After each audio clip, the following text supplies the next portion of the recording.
I mix what I like, what I like, what I like, what I like, what I like.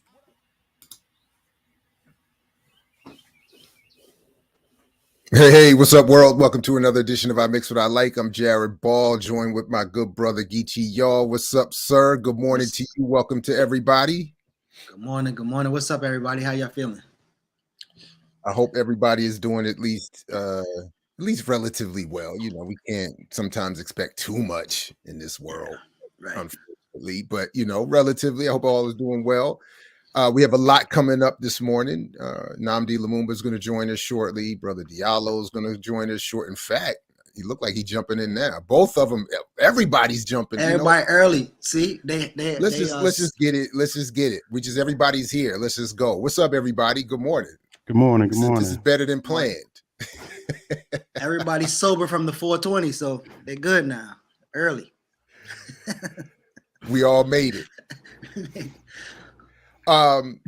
It's good to see everybody. I'm glad we could work this out. And if you all don't mind, I just watched the latest episode of Atlanta. And if we could just start there, and then we could get into I just want to get it out the way. And then Nnamdi, I know we got you up next. We wanted to have you on. I appreciate you working with us and my bad memory and scheduling mistakes and all of that. It's all on me. But do you all mind if we do that? I know we don't really have it. We didn't have it all mapped out in a plan. But shout out to Aaliyah. Who works in the background helping out with this program a little bit, trying to help me get, help us, make improvements and get betters and all that kind of good stuff. And she said, you might want to check out the latest episode of Atlanta because it deals in a kind of way with this whole thing about Black buying power and entrepreneurialism. I have to admit, I don't watch every episode, but I thought this one, I enjoyed it. I thought it was funny for what we can expect from commercial television. It did a number of interesting things. So I just go through my quick notes here, and then I'll ask you all if you all have any thoughts. We don't have to spend too much time on it, but just quickly. One, Paperboy, the main character, pictured to the far, I guess that's the far right on this one. Looking back at us, I don't know. Wait, is it Lakeith? Maybe my far left. Is that Lakeith? Huh? Is that Lakeith Stanfield? Lakeith Stanfield, but the other one on the other end. Oh, the dude.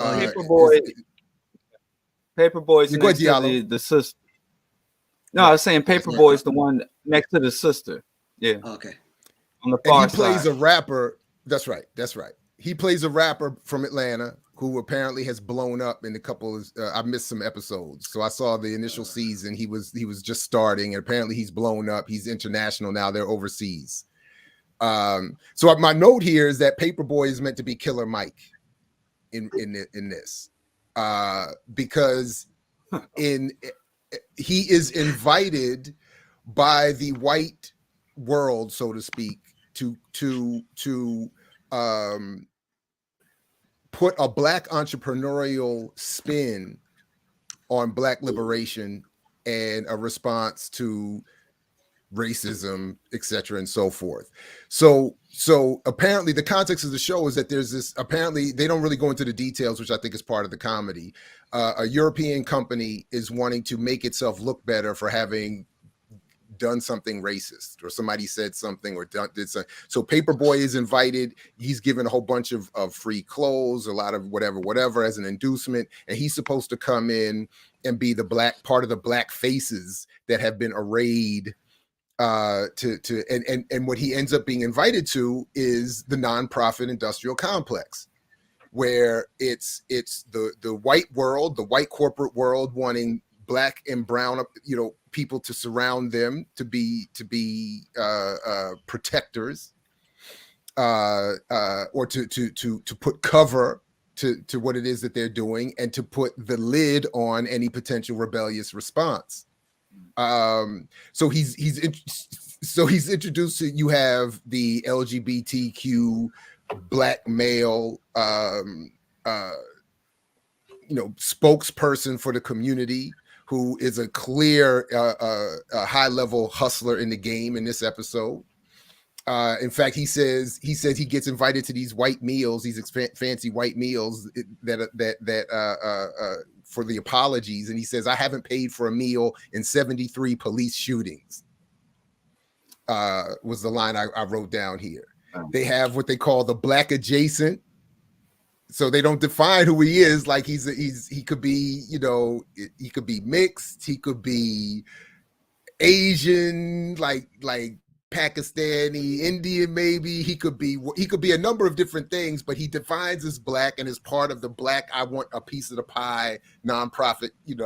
He's at the table. They got the disabled sister, and she's at the table of nonprofit hustlers. So they make so I love the critique of the nonprofit industry that they throw in there, and the hustle that various elements of the community are invited to participate in.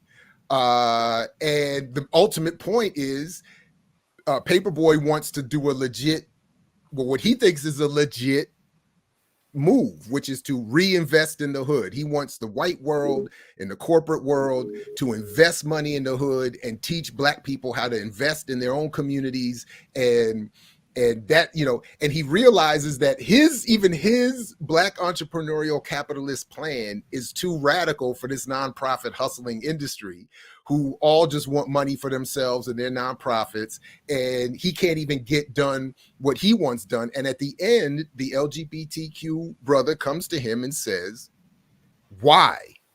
And like Paperboy's getting all upset. He's like, "Y'all sold me out. You hustled my plan for da da da da da da." And the brother comes in and says, "Why?" And his question is, why would you expect the corporate world to fund their own demise by encouraging black people to invest in their hood and not to be consumers of these white corporations? He was like, why would you expect them? So he was saying, get the bag like we are, and then he said the real hustle is, I've got them to invest $100,000 in my nonprofit, and that's how I'm going to really do something good beneath the surface. So I was like, so anyway, those are just some of the notes that I had here. So that's why I was saying that Paperboy is meant to be Killer Mike in this, because he is the one saying the legit move is to bring black entrepreneurial spirit to the black community as a step up of what we would say today is the Black Lives Matter nonprofit hustle.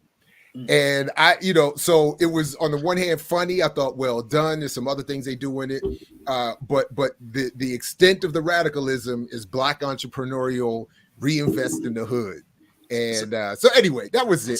So first thing up, it sounds like Baltimore, right? So so we need to transition from The Wire to this, so something like Atlanta. That's the first thing. But wait, I'm not familiar with the show. I might have saw in passing, but is Paperboy trying to sell some Crip Cola or something like that too, or like what? No, he doesn't go that far. So Okay. So my only comparison to Killer Mike is that he's a rapper and that he is legit thinking, and so in this sense, I'm giving Killer Mike even some credit here. I'm saying, like, in his mind, he may legit think this is going to be helpful.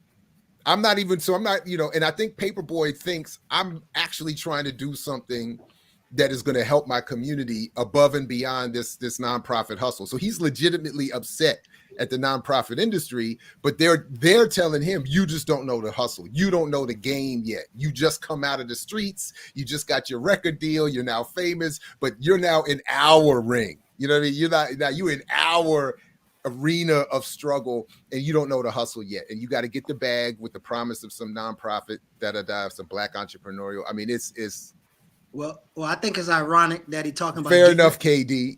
It's not a perfect comparison. My bad. I mean, you probably should have said Wise, because I think it's ironic that he talk about getting the bag, and then Wise got the potato chip bags, right? Okay, all right, maybe. Okay, fair enough. Right. And Wise them have Boss Up nonprofit organization. So I'm interested to see how you and Diallo tie this into, and Brother Namdi, how y'all tie that into Wise. I think that's who it would be, because Killer Mike. So Wise Intelligent is probably a better comparison in this, because he believes it. He believes he's going to do something good. That's right. That's a bet. Maybe I was just thinking of the physical size, like Paperboy and Killer Mike are comparable physically. But anyway. I don't know, Diallo, do you watch the show? Do you have any thoughts on this, man? And again, it's good to see you and welcome. Sorry for this to be the yeah. way we get Thanks for started. having me. Good morning, everyone. Yeah. Well, there's two elements to the angle of the not-for-profit industrial complex that you talk about. I call it atrocity hopping, where you have this big explosion or big mobilization around a particular atrocity. You even have a name associated with it, a hashtag, and then in the times, and I like to say televised atrocities or media acknowledged atrocities, because there are atrocities every single day, in the community, in the prisons, in the U.S. military. They are mutilating and murdering Black soldiers and Black people, Black recipients of democracy and freedom across the. So there are atrocities going all the time, but there are particular atrocities that either the community forces the corporate media to acknowledge, or the corporate media for various reasons acknowledges, such as George Floyd. And you have this groundswell within the community and other circles, of political circles, progressives or liberals or activists, social justice activists. And the time between those atrocities, there's a lull in the activity. There's a lull in the engagement with the systems, engagement with protests, activist engagements with each other, activist engagement with the systems that they're trying to appeal to or get concessions from. So it's an atrocity hopping, where you go from one televised atrocity to the next, and sometimes they try to circle back. Like here, the murder of Laquan McDonald was recently released. And now there's another groundswell here in Chicago of them being upset that the murderous cop is being released and barely served any time for murder.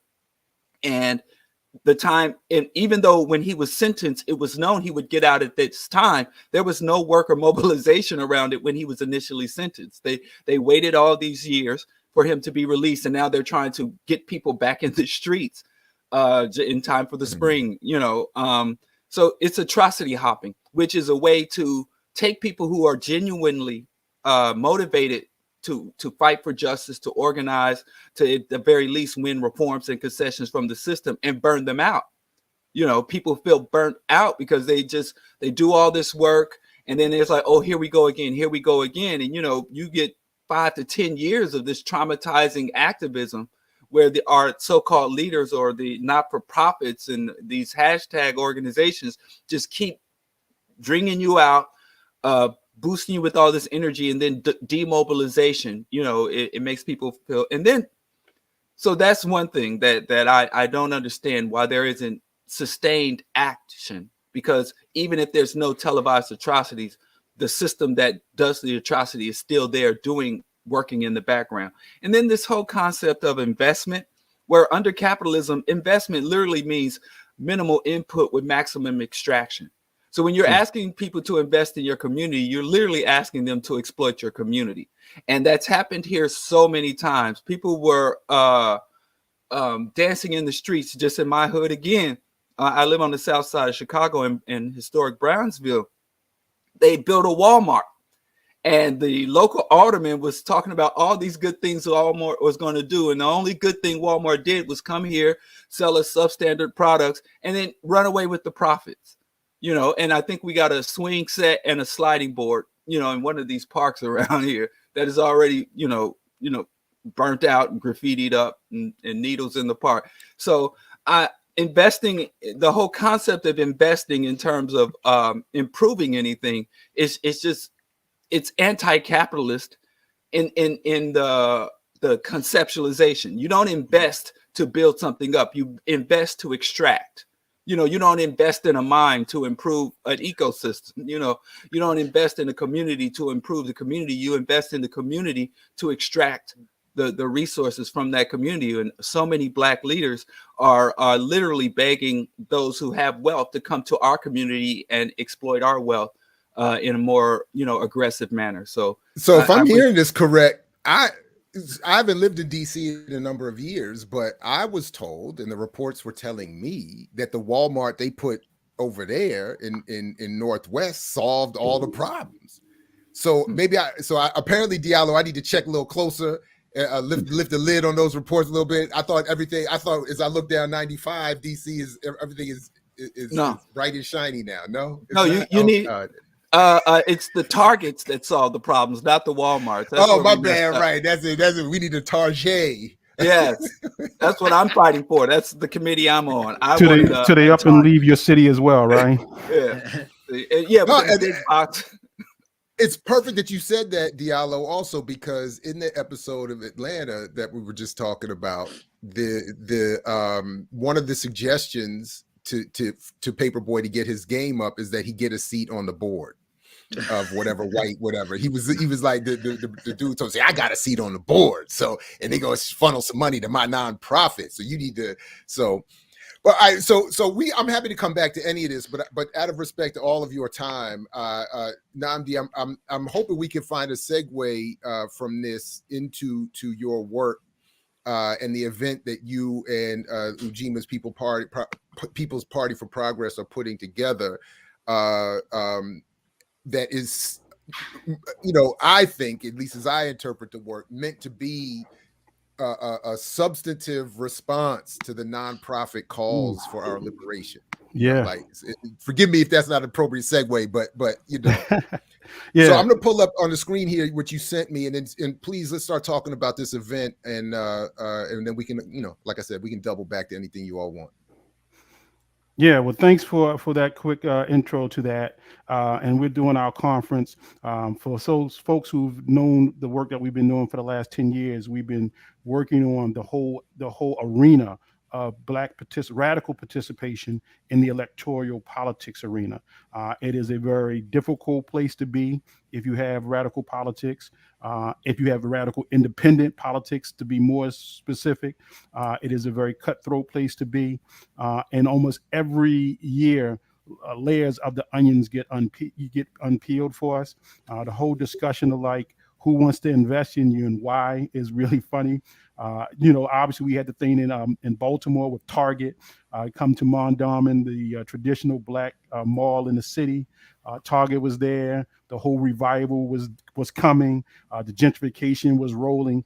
And when Target pulled out, not because it was losing money, but because it wasn't making as much money as it had planned, right?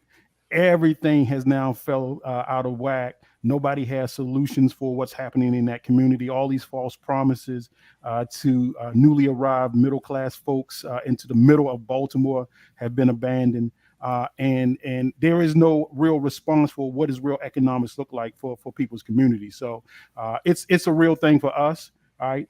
And the work that we've been doing out here in Maryland, trying to build connections with other Black left and other radical forces throughout the state has been a real learning experience. Some days a little harder than it should be, but it's you have to kind of persevere to get those kind of answers that we need. Right on. So just so we're clear, at least for this event, this specific gathering, it's starting tomorrow. Saturday the 23rd at 11 a.m. I put the link in the comments, and we'll add it to the show notes as well to this Eventbrite. Folks who are local. If you're local to Maryland, you can participate. If you're around the country, around the world, there's an online version of it, so you can participate in real time as well. The big push for us is, and I think we've talked, Brother Gerald, about this in the past, is that we don't necessarily see ourselves as a quote unquote Black version of the Democratic Party or even a Black version of the Green Party.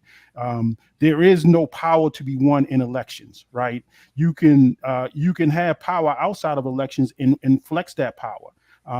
But if you go into elections thinking that you're going to win power to solve Black people's problems, you probably need a lot more education and a lot more study, right?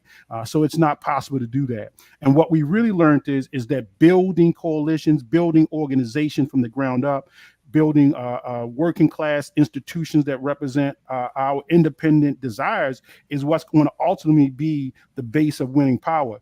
You build enough power on the ground, when you put your candidates forward, you can win an election. But it's, you can't use an election as a way to legitimize yourself, and that's not what we're attempting to do.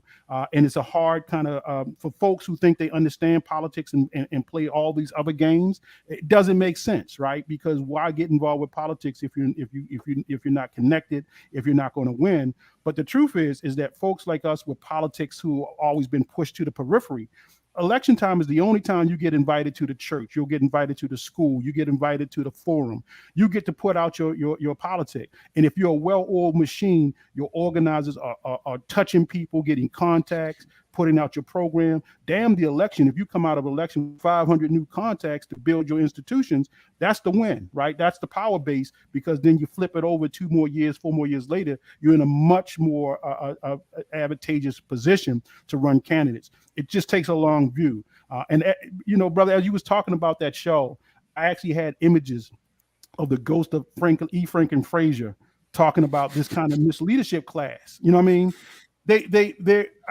They've got all the right credentials, they got all the right connections, and no answers, right? No answers. And even people come to us talking about, hey, it should have been easier to get on the ballot. Yeah, well, show me anywhere in this country where there's a Black independent party, and we'll take their suggestion, right? But it's Brother Namdi, sorry, my bad. Go ahead. Sorry. It's hard to do because you're not supposed to be able to win that way. You're not supposed to be engaged. You're not supposed to ever have your institutions that can engage in that kind of method. That's why.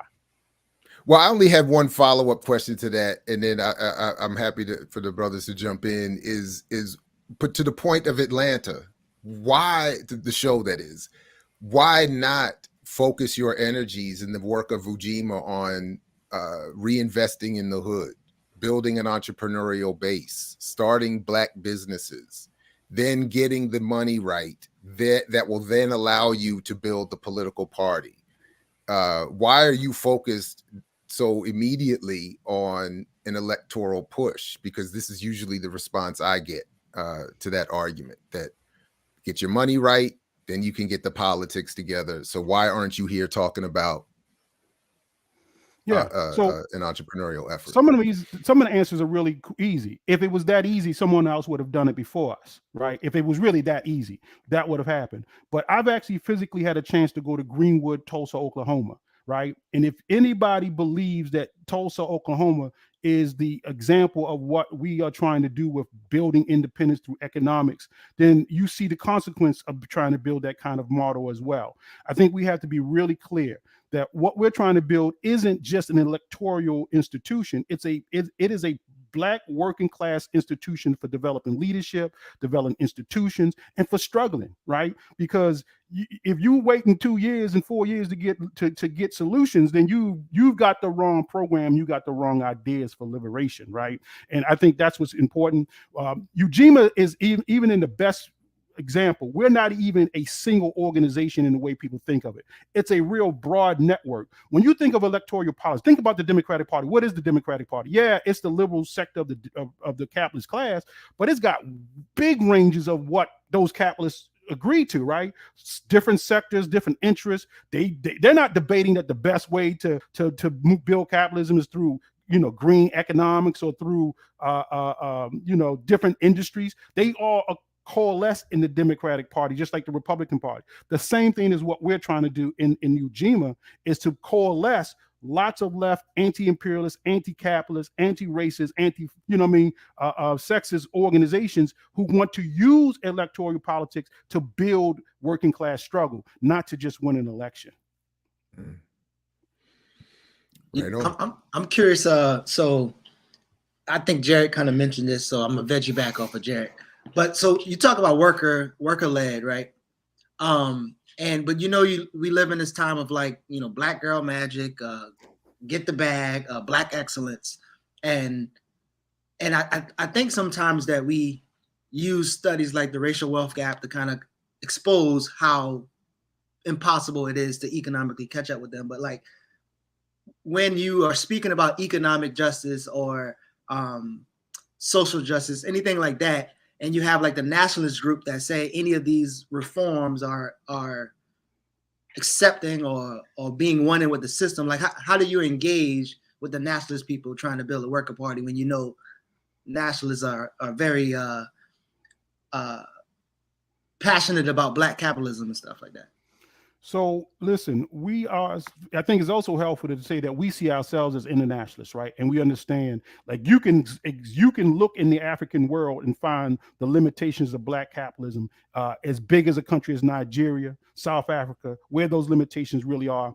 People don't want to deal with those limitations, but they want to have their aspirations. I think on the ground, we're not opposed to economics happening in our community. We're not a downward movement, looking for less opportunity and less wealth to be developed. But I think what we're trying to help people understand is that capitalism can't solve your problem, and that whatever resources we have, whether they be small and minute, it is much better to invest those resources in ourselves and build institutions that are built for the long road. Brother Diallo said something that I thought was really interesting. It seems like every 5 or 10 years, there's this down period. The truth is that there's always struggle, right? And people's consciousness is what goes through those down periods every 5 and 10 years. So 5, 10 years from now, a whole new bunch of people discover, smack, black people are getting a raw deal. I'm agitated. I need to be organized. And everybody who came before me don't know what they're doing, right?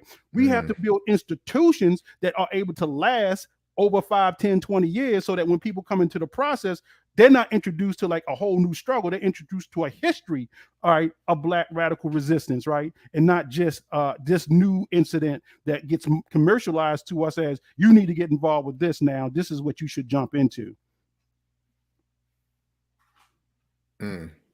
Right on. Anybody else got one to jump in on that? Any other thoughts on that? No? All right, right on. Well, as I was saying to you all in the private chat, there are a couple other stories that I had. You're all welcome to stay on. If there's more, I'm not sure, Namdi, if there was more about the event that we need to get to, some of the specifics, you're welcome to hang out as long as you want and can, and join us for these discussions. And then if you all had other stories that you wanted to get to, just let me know. And we can get to them.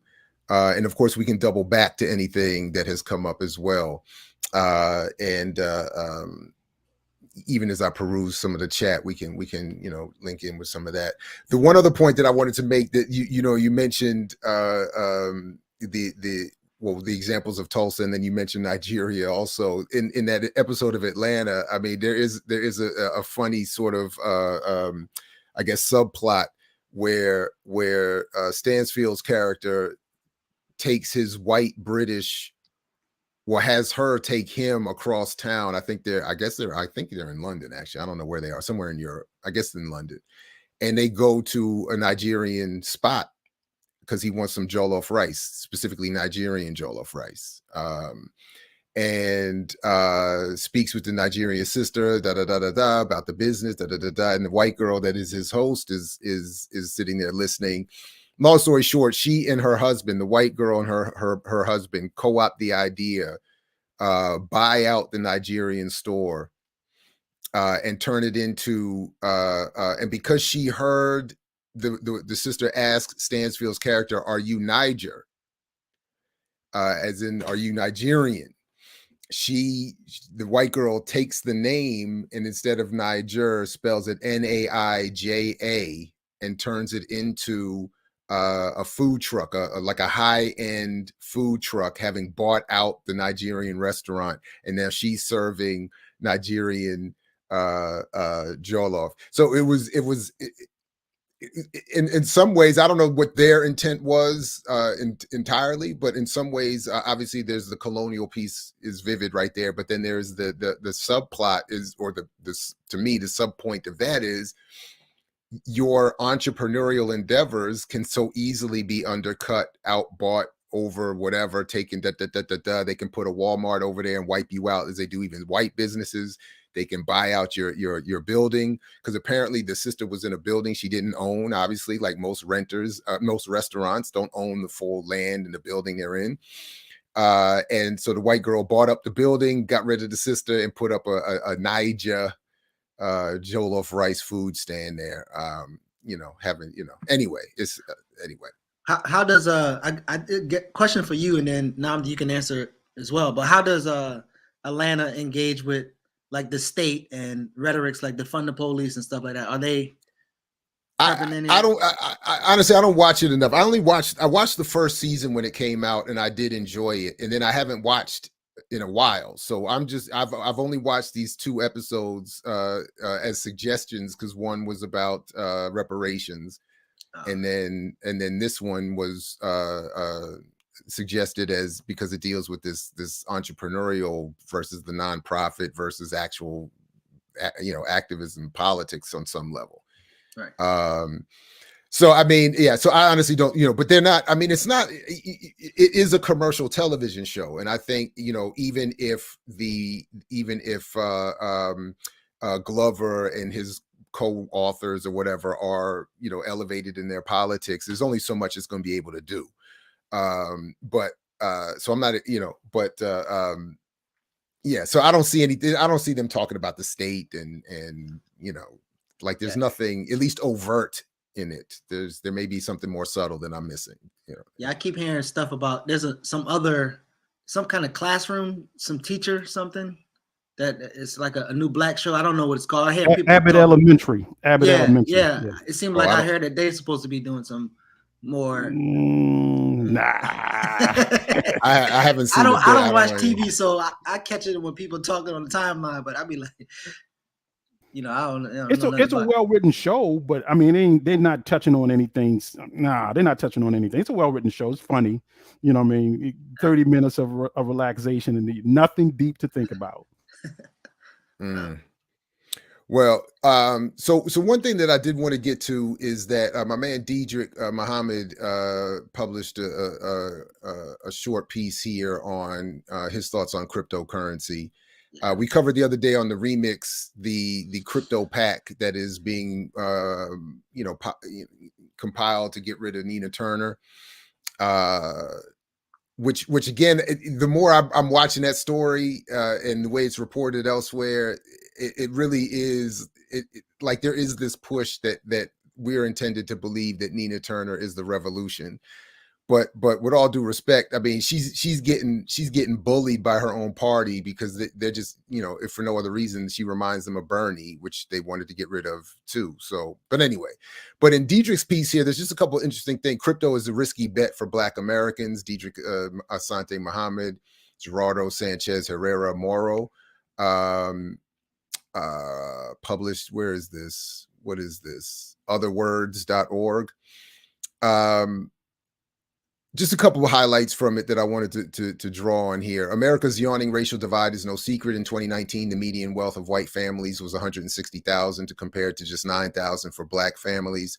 So just setting sort of where the situation is. He makes reference to some of the things we've talked about here before, Spike Lee's promotional campaigns, the fact that 44%.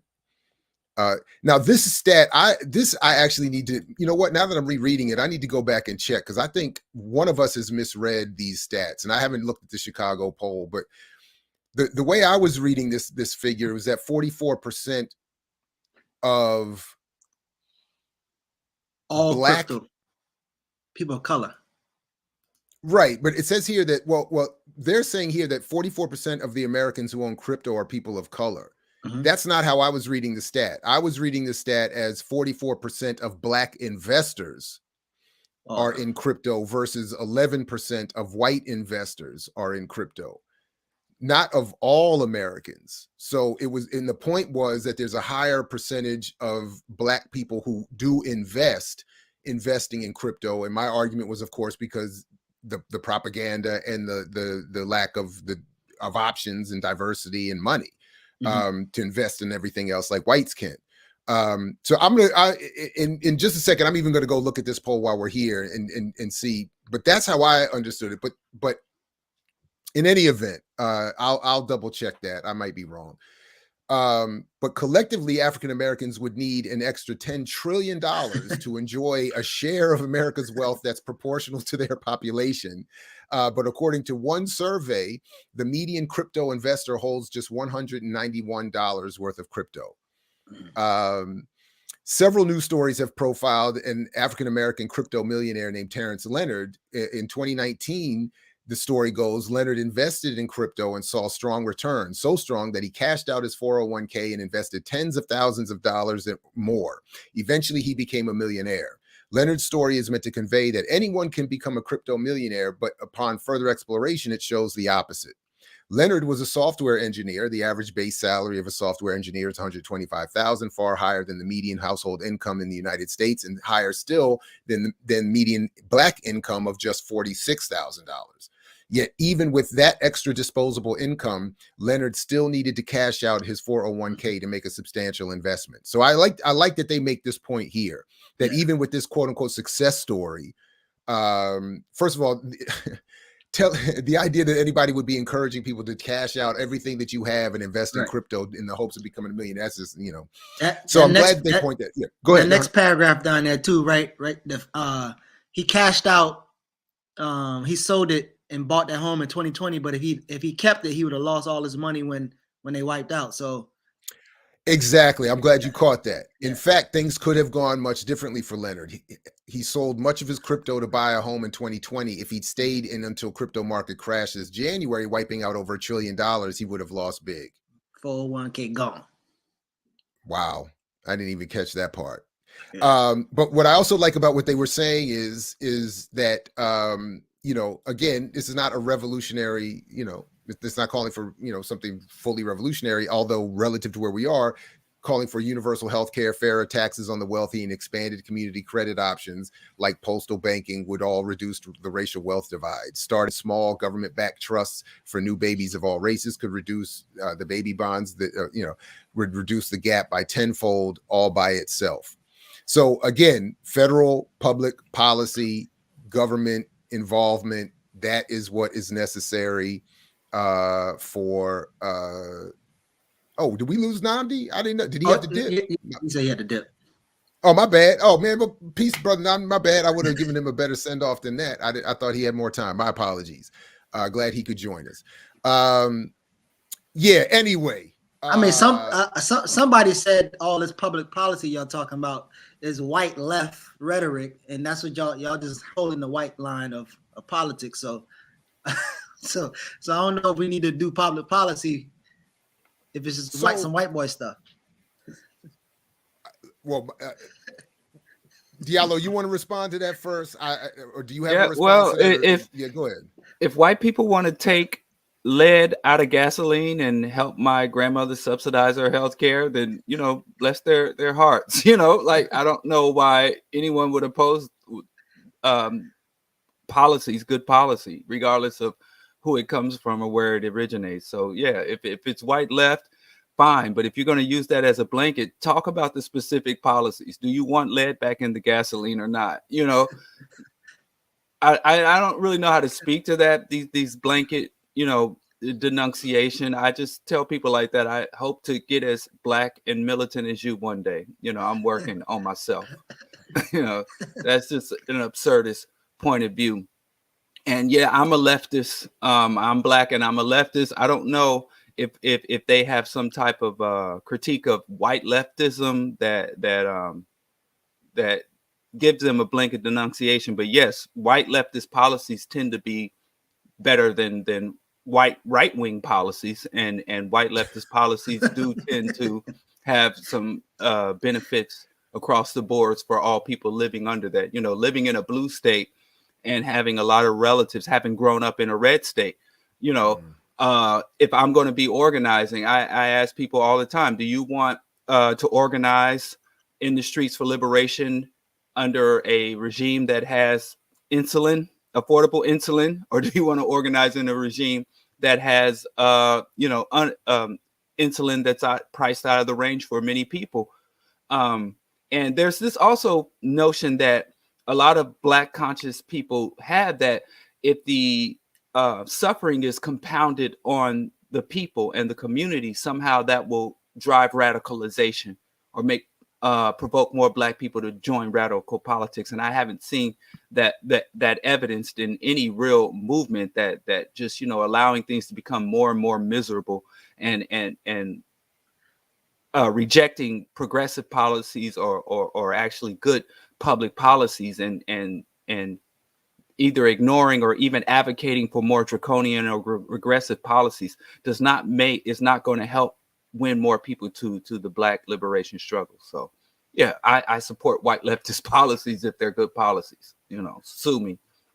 I mean, I've seen the opposite. I saw studies about people homeless having a clutch type on American Dream. Like one day they're gonna make it. So the trying times does not increase radicalism, especially with you know, eliminating student debt. Yeah, I'm going to fight the system whether we got student debt or not, but I would prefer to fight the system with universal debt jubilee than without it. I don't know why he's mad about white progressive policies. And Dick Gregory told us years ago, when you see white folks going off to do something, just say, you know, see you when you get back. That's white folks' business. If you really just think it's white progressive policy, why are you mad for it? Right.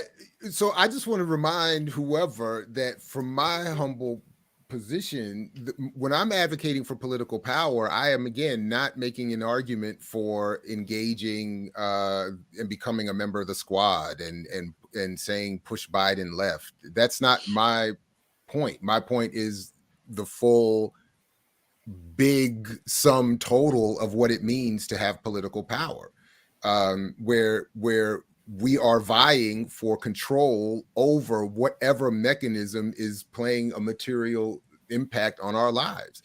So if for me, it's not about following a white anything. It's about saying,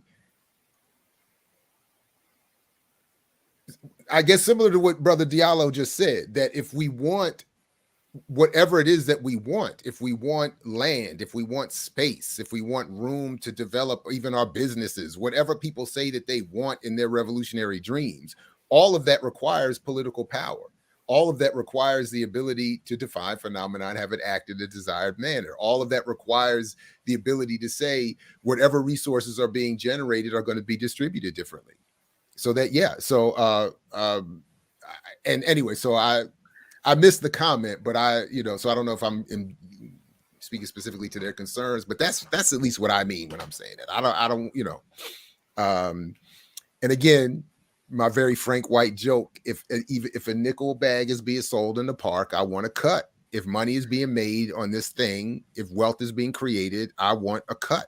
And it needs to be distributed. It needs to be, and then, anyway. And if we have political power, then we can start arguing about how is wealth created? How is it defined? Who gets it? Maybe we need to change that up, obviously, as well. So anyway. Well,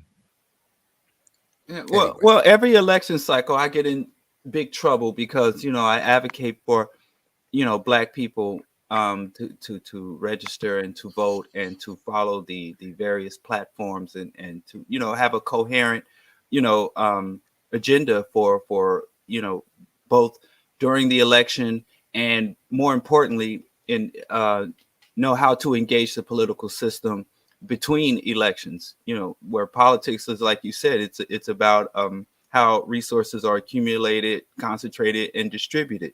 So that's what, and I have this mantra where I say, when it comes to politics, Black people need to be cold, distant, and calculating. It's not something where you put your hopes and dreams in. It's where you engage to reduce harm, extract resources, and direct or exert some control. I'm not sure why we're still having these fights. I mean, we didn't got we've been in politics since the Reconstruction era in the United States, and we still don't have a coherent and cohesive protocols for engaging the political system. It's really crazy at this point. I think I think I hear you in that what is often right, because a lot when and I'm sure you get a version of this when people come to you and say your position or your platform isn't radical enough, their solutions often even unconsciously or unwittingly require the same level of engagement that they're criticizing you or any of us for. In other words, when they say, like I keep saying, no, we just need to get our land, or we need to. Well, how is that going to happen without at least a coherent approach to power? It can't just be I'm not messing with them. So that, and then what is the, and then what ends up happening is people get left to the political wolves, the propagandist wolves, and end up voting for the lesser of evils and saying we're going to push him left after he gets elected. Right. Well, I think even worse than that, I'm seeing a big move to the right and to the far right for Black people in terms of politics, which is even more frightening than the old Democratic shuffle. Right. To me, at least. So also when they move into the right, they're dressing it as the people on the left have white people ideas and we got our own ideas. Like this is our original thought about land or some other capitalism stuff. Exactly. Yeah. I always tell people, if you are critiquing or rejecting the Democrats from the right, then you're part of the problem. You're part of the problem. I'm saying you can only justly critique and criticize or even reject the Democrats if you're moving further left than the Democrats. But you have a lot of people who identify as radical or conscious or militant or pro-Black, African-centered, that I see completely regurgitating the right-wing position. It's really insane. It's getting worse because as the overt fascism and the right-wing parties and right-wing factions of the white political spectrum become more open and overt and gain more attention, it's very attractive. There's a lot of elements within fascism that are very attractive to a lot of militant Black men. The chauvinism, the guns. Just all the parading with guns that has gone on in the last 3 or 4 years. Redneck gun culture is infecting the Black community at this point. Right. Uh-oh. You almost sounded like that. That's that Thomas Sowell argument that Black people being held back by an inherited redneck culture that was inherited from the low classes of England, of the Brits. Uh-oh. Well, yeah, I have a left wing class analysis, but I do see Black people starting to behave a lot like peasants. And in terms of their relationships and understanding to the elite and worship and aspirations of the elite. I'd say we went from being, that slave and serf culture and mentality is starting to emerge. Now, I'm shocked to hear that I agree with Sowell on anything, but maybe I'm. So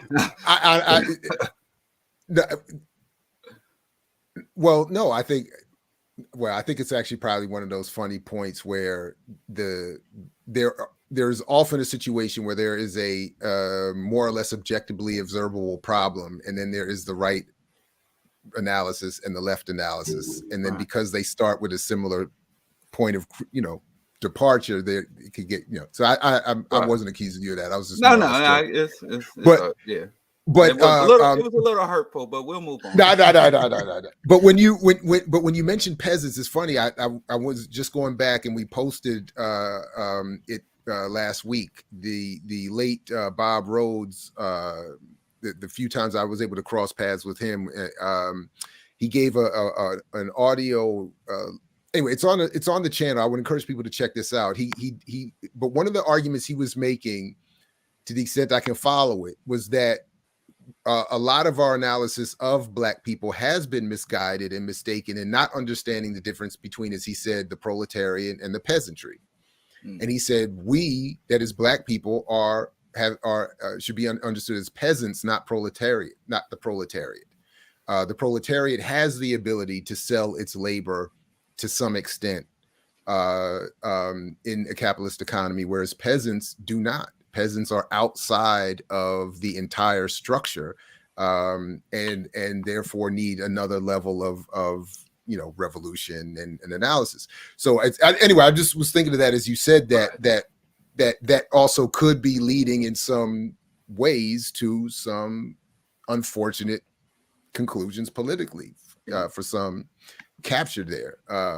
Anyway, and yeah, no, we got. Look, I was joke. It was maybe a bad joke. I'm not comparing Diallo's class analysis to Sowell's. It was just. I apologize to everybody. Sometimes, it just goes that way. So, okay, good. All right. As I said, there's a couple other things that I have that I can bring up. Please let me know if either of you want to jump in on something, or if you see something in the chat we can get to. Now, on Sunday, we are having an all-day celebration here on this platform for Mumia's birthday, as we want to continue to support all of the political prisoners. So happy birthday to Mumia, and free them all Sunday, all day Sunday, starting roughly around 8 a.m. in the morning. We're going to be playing all of our Mumia-related content. There's going to be some lives and some special guests. I don't know exactly what's going to happen, but it's just going to be hot, so come through. But because, as I continue to encourage all others to do, I've signed up for years now to the prisoner newsletter at the Freedom Archives. I did just see this story from the other day, that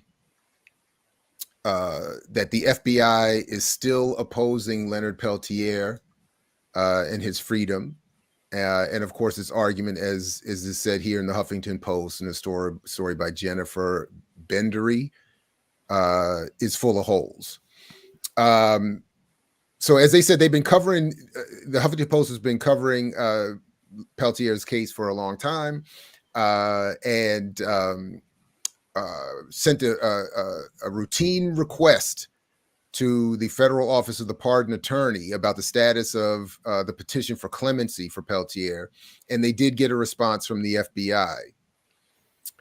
Which reads in part saying that the FBI remains resolute against the commutation of Leonard Peltier's sentence for murdering FBI special agents Jack Kohler and Ronald Williams at South Dakota's Pine Ridge Indian Reservation in 1975. We must never forget or put aside that Peltier intentionally and mercilessly murdered these two young men and has never expressed remorse for his ruthless actions. Peltier's conviction, rightly and fairly obtained, still stands and has withstood numerous appeals to multiple courts, including the U.S. Supreme Court. No amount of prison time changes the facts surrounding Kohler and Williams' deaths, and commuting Peltier's sentence now would only serve to diminish the brutality of his crime and the suffering of their surviving families and the FBI family. Getting past the strangeness of the FBI responding to an email not directed to the FBI, which is an interesting point that I'm glad they bring up. It was something to get a statement from the FBI at all.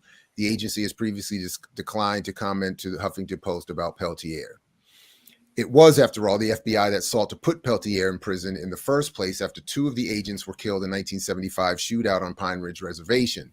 Its new statement affirms that it still wants the now ailing 77-year-old to stay there despite decades of outcry from international human rights leaders, including Pope Francis, Nelson Mandela, Mother Teresa, the Dalai Lama, Desmond Tutu, and Coretta. Oh, my bad. Yeah, I don't want to. Yeah. All respect. He should be free, but that list. And Coretta Scott King. Let's see. Opposition from the FBI remains the biggest obstacle to the freedom of Peltier, who is considered by many America's longest serving political prisoner. You know what? That's right, because Rochelle McGee, well, I forgot the numbers on that, but anyway. The problem with the Bureau's argument for keeping Peltier in prison, though, is that it's full of holes. Let's see. Virtually every sentence of the FBI statement is outdated, misleading, or flat out wrong. Take the first line. The FBI remains resolute against the commutation of Leonard Peltier's sentence for murdering FBI agents Jack Kohler and Ronald Williams in 1975. While it's true Peltier was convicted in 1977 of murdering two FBI agents, his legal team discovered in 1980 via a Freedom of Information Act request that the FBI had intentionally withheld evidence showing that a ballistics expert had unequivocally ruled out Peltier's gun as the murder weapon. The revelation struck at the heart of the U.S. government's case. After this bombshell, the U.S. Attorney's Office changed its story. It dropped its argument that Peltier had murdered the agents and said he aided and abetted whoever who did. But the U.S. government now claims it doesn't know who killed those agents. Peltier's 2 other co-defendants were acquitted based on self-defense, and there was never evidence that Peltier aided and abetted anyone. He has consistently maintained that though he was present at the shootout with dozens of others, he didn't shoot anyone. So I'll make sure that this is linked in the show notes, and folks can continue reading the entire story. It's pretty long and goes through Peltier's entire case, showing, as it just started right there, that basically everything the FBI claims in its most recent letter is wrong, out of date, or just a lie. And that, as I remember, having followed this myself for some time, they've admitted for a long time, we don't know who shot our agents, but we got to put somebody away. And they, of course, don't even want to get into the question of why were your agents there in the first place, and why were they there armed, and why were they there with their guns drawn, and what was, and then of course, why are these people on a so-called reservation, and all of the other extending onion peeling questions. They don't want to get into any of that. So it's just that 2 FBI agents were killed, and they are resolute in their own word to make sure that someone pays for it and will pay for it forever. So. Right. So this past weekend in a think tank, we was having a conversation around like political prisoners, just prisoners in general. Now, granted, nobody thinks anybody should be in jail who didn't do something or whatever. But what we was talking about is how reliant we are on this concept of innocent or guilty. It's almost like we're riding for people if they are innocent or they are claiming to be innocent. But what about the people who actually literally they did it? Like they did do this. Like they were attacked by law enforcement or whoever, and they fought back. And so I don't know what you think, what you two think about that, but I think sometimes it seems like it spent a lot of time trying to say, oh, good, this person was innocent or this person's whatever. But what if the person did do it? Like how support do they get? What kind of support do they get? For example, the brother in South Carolina who's going to be supposedly killed by a firing squad, like reading through the story about like he went into the store to actually rob the store. The man pulled a gun out of him. He took the gun away from him. And then the man pulled another gun out of him and shot him. And then he shot him back. So it's kind of like I don't know. I don't know what y'all think about that. Diallo? Yeah, well, I oppose the death penalty. I don't think the state should have the power to murder people. So even under all conditions, I am a death penalty abolitionist, and I am also a prison abolitionist. I don't. It's obvious whether you're rearing a child or governing a nation. Punishment it just doesn't work. It doesn't make citizens safer, and there's no evidence that punishment deters or diverts people from a life of crime. I think Ward Churchill put it best when it comes to individuals like Leonard Peltier and even Mumia, that they're not in jail because they're guilty or innocent of a crime. They're in jail to demonstrate the arbitrariness of power, so that it can demonstrate to the rest of us that the power and conviction that those in power have to sustain the status quo. Because when Leonard Peltier they were actually armed to fight against other Native Americans. The American Indian movement was a leftist Native American liberation group, and the government funded what was called the Goon Squad. And Goon stood for Guardians of the Oglala Nation. And there was a string of murders, vandalism, and arsons that were being committed against those Native Americans who were fighting against, genocide and oppression. And also, the transcripts state that the prosecutor said during the trial that we don't know who shot the agents. The prosecutor admitted that he didn't know who was actually responsible for shooting the agents, and it's a very flimsy case. So I do think the innocence is relevant in this case, simply because not necessarily to exonerate the victim, but to convict the system, and to understand what the system is willing to do, and and to let you to inform the rest of us that our lawfulness will not protect us when we challenge power, when we challenge the status quo, when we do things to actually steady our innocence will. So I think to when we bring up the obvious or the strong case for innocence of a political prisoner or of any incarcerated person, I think it's more so to convict the system than to exonerate the person. Because I do agree that the brother that, and it's funny how they're the certain factions of the right are against the death penalty, the firing squad, because they want a more humane means of murdering people, and they've got a prisoner in Texas that they just brought out of the intensive care unit, who's I think 78-year-old with chronic heart failure, and they just brought him out of the intensive care unit to execute him. It's absurd. It is utter madness. So I just think that any humane and civil person should oppose the death penalty across the board. Man, I'm drawing a blank. People, anybody in the chat familiar with WPFW and that community, please.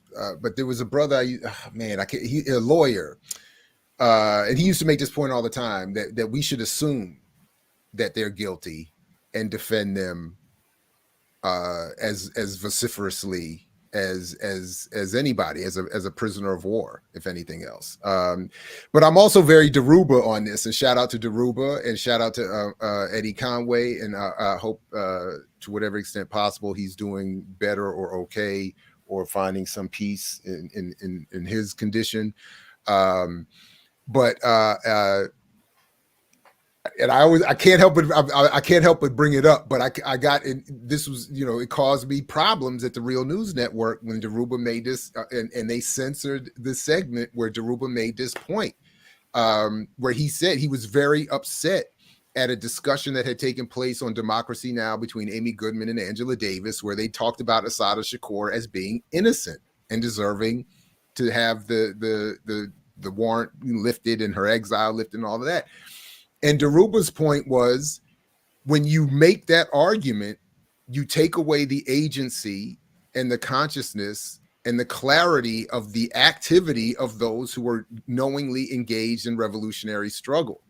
And I get it. I get the discomfort, because it's easier to say, it's easy to make an appeal for their freedom on the basis of innocence, as opposed to the basis of justified political activity.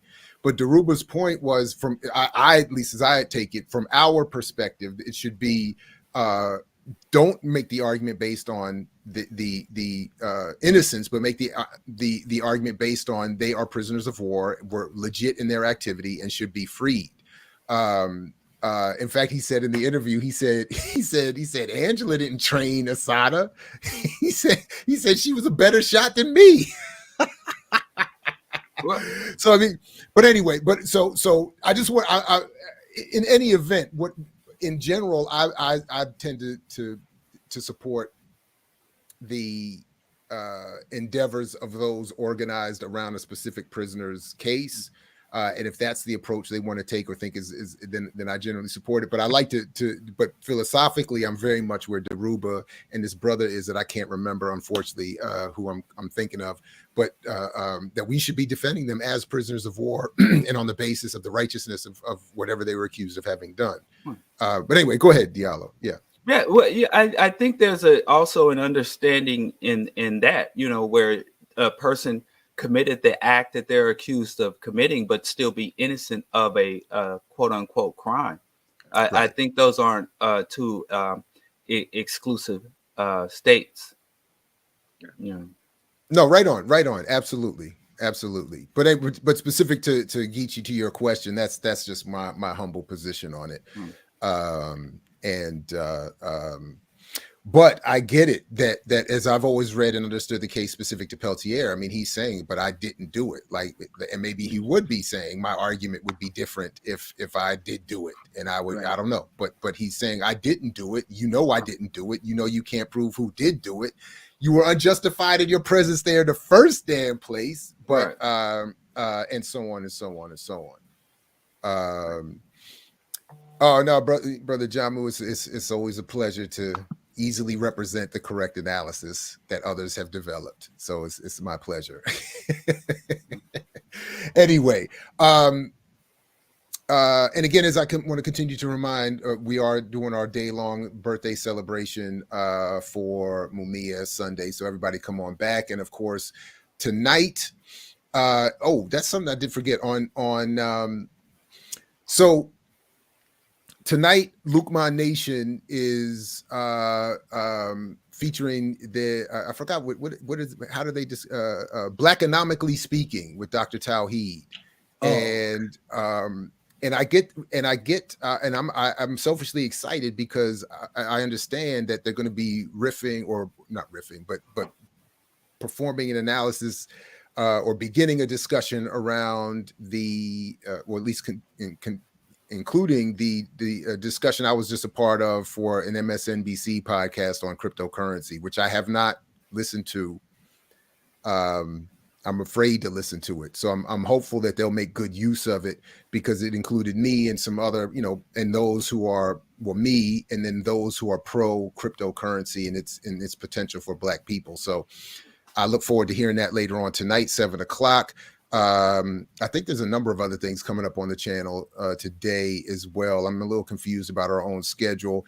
So I'm just going to check it real quick. We got Lukman Nation is at 6:00 apparently. Then at 7:00 is now I'm totally confused. Okay. Blackonomically Speaking at 6, 7:00. Black Myth podcast, The System is Broken with Dr. Yannick Marshall. And then tomorrow we got Warrior Class at 1:00. And then Sunday we got an all-day celebration for Mumia, followed up by Sundays with the Ear Doctor closing out Sunday evening. And then I'll be back Monday morning. So a lot coming up on the channel. Do not miss it. Make sure you've linked up through your subscriptions, your notifications, all the bells are rung and clicked and all that kind of good stuff as well. All right, so I got that.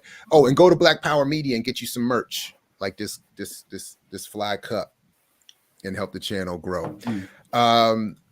One other thing before we move on, before I forget, thank you, M. Adams. Every strong subnational group in America has an infrastructure of self-sufficiency rooted in the economy of their existence, giving them power to ascribe value to the goods, service, and ideas.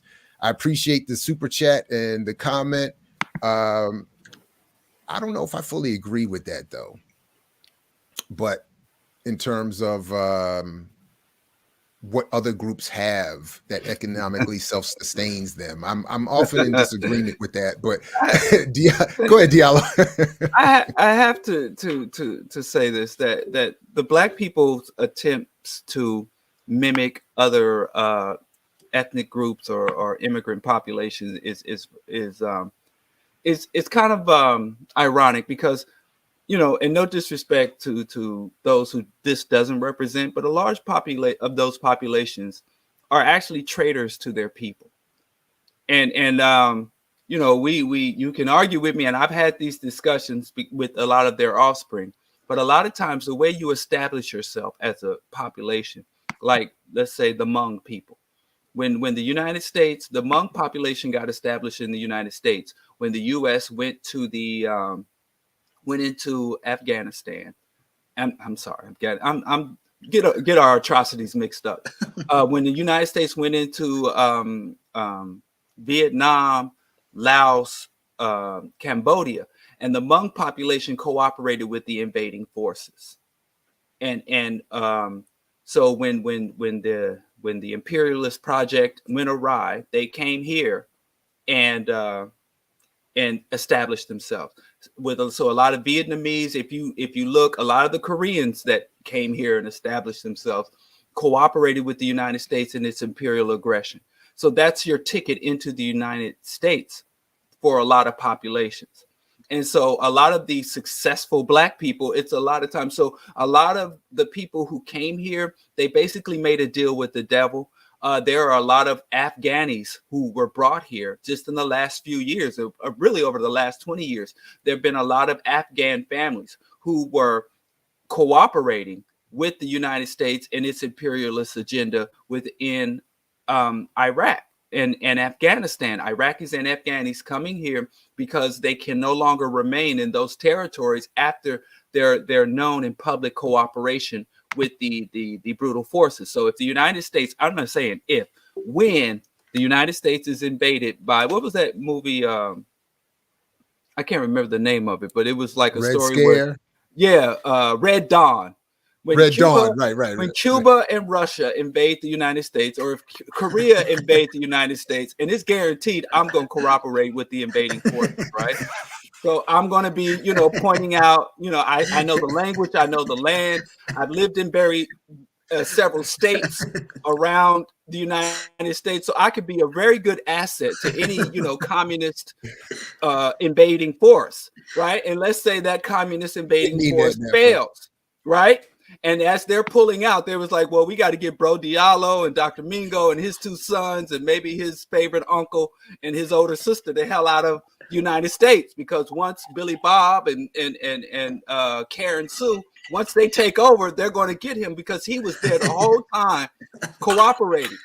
And so then I go to Cuba, or I move to communist Russia, which apparently it's still communist according to the right. I move to Russia, and then I get there and I set up a business, and then the oppressed minorities in Russia or the oppressed minorities in Cuba start talking about, wow, look at Diallo and his people are here working together and building infrastructure and this, and we should do what they did.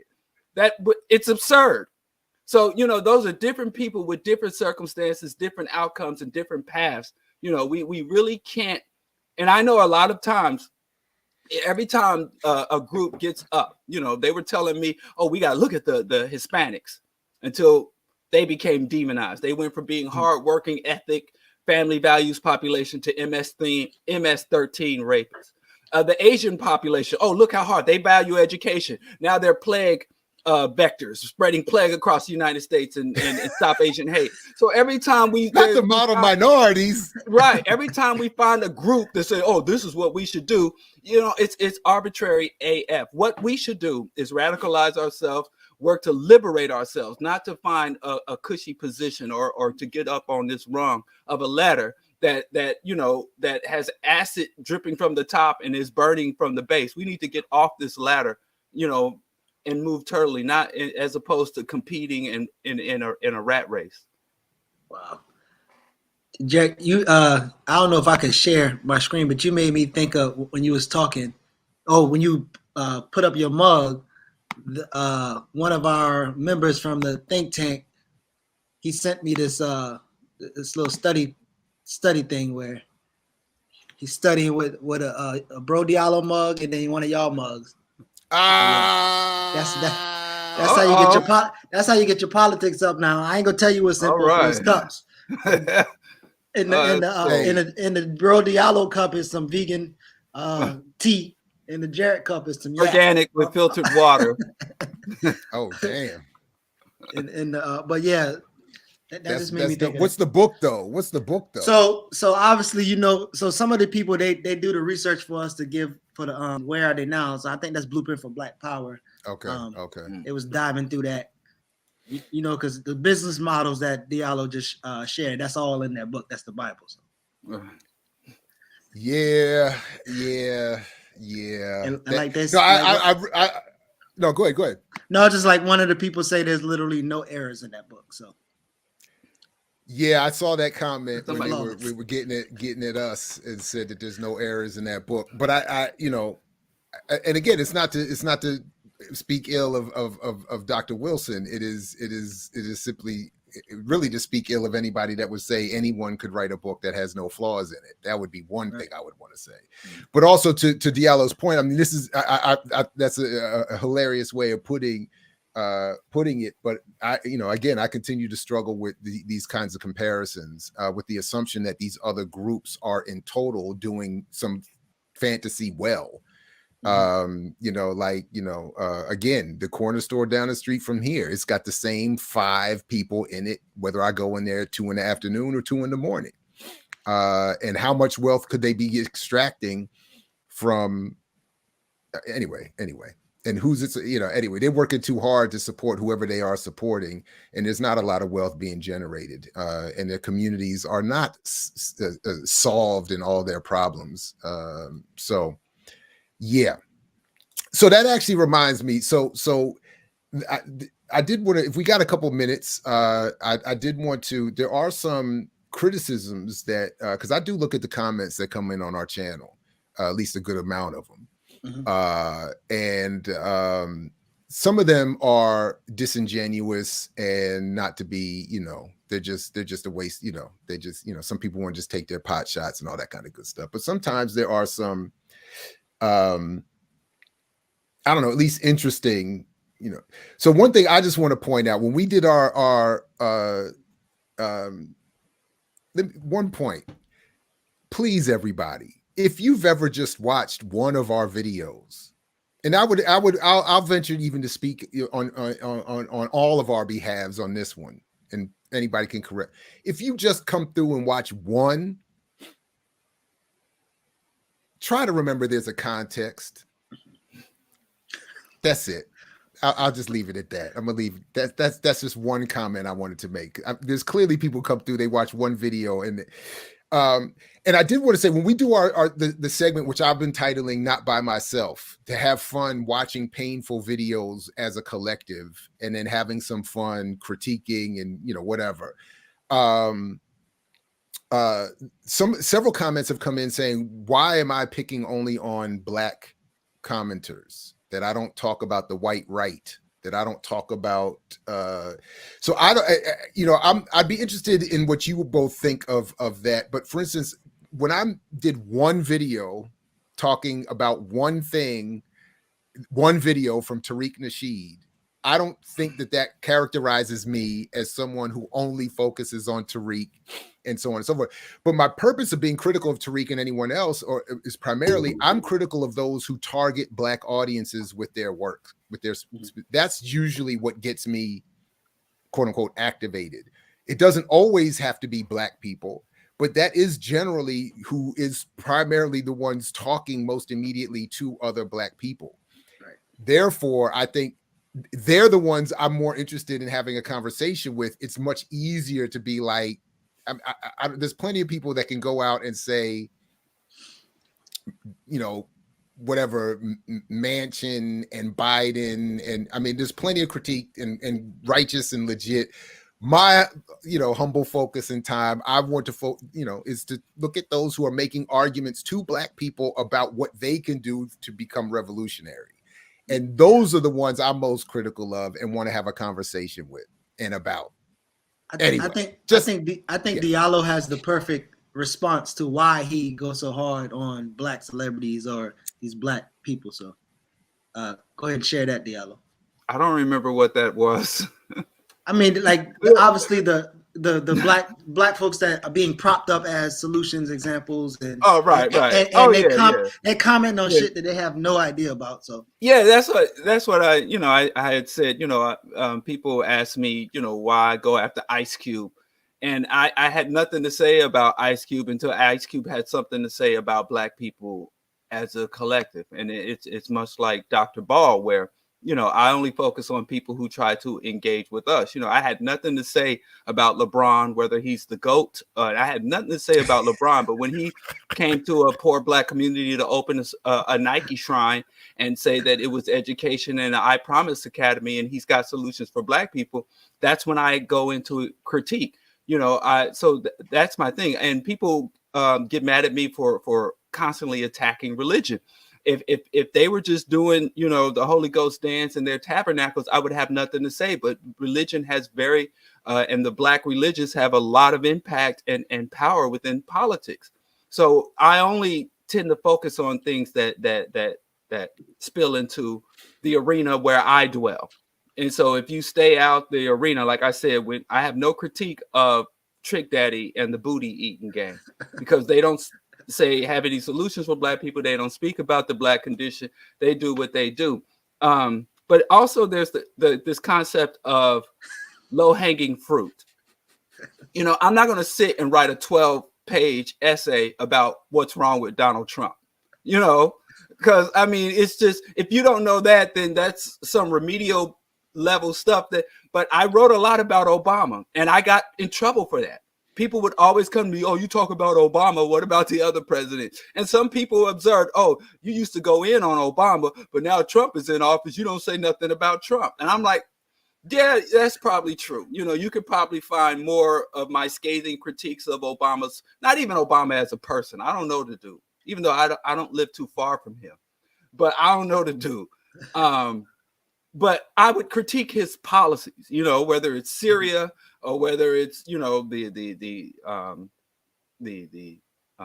Affordable Care Act. I would talk about that because those were things that I felt people didn't have a clear view on.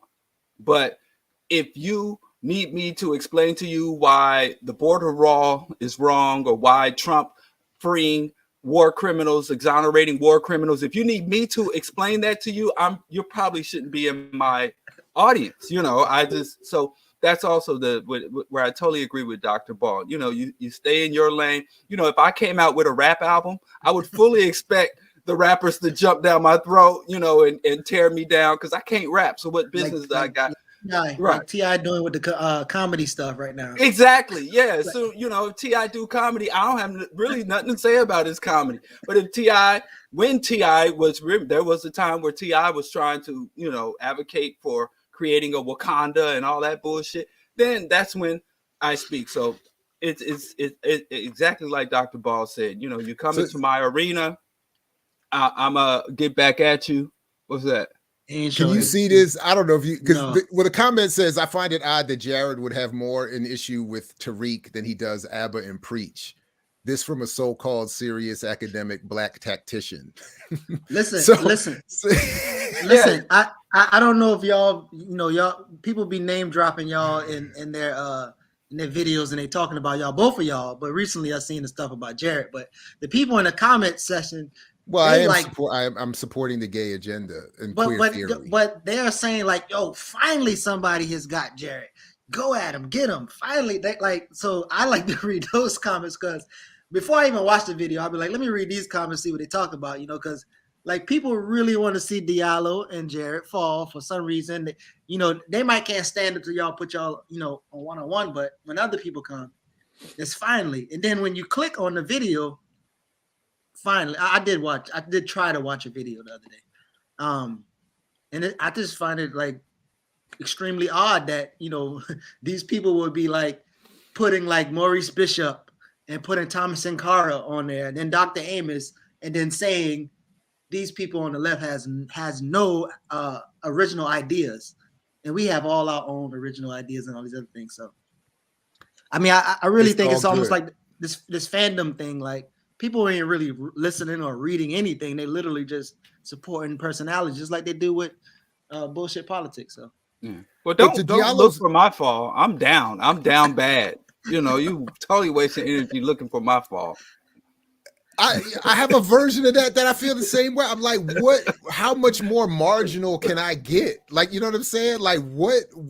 And if anybody pays any attention to my public complaints about my career over the last decade, I mean, give me a break. There's no fall from grace that I could take. Right. You know, that's why I was joking with Paul Coates. The reason he got me and my man to do the book on Marable, because our careers was already destroyed. He was like, they can't get any worse on. Like, get them to say it. But just real quick to Diallo's point, the reason I don't go at Abba and Preach is a perfect example. Like, they are, from what I understand, two diasporan brothers in Canada who are comics who usually talk about stuff I'm not interested in. They're making comments about Karens and whoever on TV, and they're having beefs with other YouTube hosts. So they don't present themselves as leading a Black revolution, having created a DVD series that was supposed to be the new generation of African world leading thought. You know, that's, they don't do that. So you know, and I don't care about the celebrity stuff like that. So I don't, you know, anyway. But keep watching, everybody. Keep coming back. You know what I'm saying? You know. And don't take my 4% cola, which has already been rendered useless. Because I literally can't even go up the street right now and afford to fill up my tank. So, you know. Yeah. Wait till somebody. Oh, brother Barack. Okay. All right. Yeah, you're right. BPM is historic, no doubt. We do it what we anyway. I just thought that one was funny. Okay. There was another one that I thought I had pinned somewhere that was I thought a funny criticism, but I cannot find it at the moment, so I'll have to come back to that. But anyway, what else, fellas? What else is going on? What else is going on here that we want to get to? So I've been traveling. I've been traveling and missing some things. So I never really heard your thoughts of Molefi's new book, and then why Molefi is damaging the integrity of the organization he once was. It wasn't clear to me. Well, so to be fair, I'm glad you raised that. So I did just actually finish the new book, and I've reached out to Dr. Asante and invited him to come back. I haven't heard back yet, and I might have ruined it, and I might, you know, the potential for that. Like I said, we were never in the same team or same camp per se. But I've already apologized, and I think I need to think again about how I did what I did. My intent was, when I heard the story that Afrocentric International was breaking with Asante, I did think that was newsworthy as somebody who's interested in Africana studies and Black studies and who's aware of Asante's, you know, luminary status. But I had not read the work that was apparently like the final straw for them. Being human being. It's small. Yeah, it's not, you know. And again, like Dr. John Henry Clark used to say of Asante, you know, his books are too small, they're too rushed, they're not, you know. So I don't know. I'm just, you know, but I had not read it. So when I listened to the brother come on here, who is now clearly enjoying, you know, the fame he's getting off of besmirching my name, and I hope he gets all of the fame and all the credit and I hope he gets all the status he wants, and I hope I help him get there. But I had not read the book. So when I listened to him, I thought, okay, well, I was expecting to hear his critique of what was said here. It became more of me not understanding why he has so much of an issue with LGBTQ folks in the African community. But what I did not know is it was not fair to Asante's work, and even to the discussion I had with the brother, was that having not read this, I could not respond adequately enough to say, for instance, that there is no mention of Afrofuturism or queer theory in this book. And I don't think it makes any of the arguments in defense of a Eurocentrist LGBTQ queer theory agenda that is being claimed against it. So I don't say this as again, a Molefi Asante acolyte. I say this as somebody who's just actually finally read the book.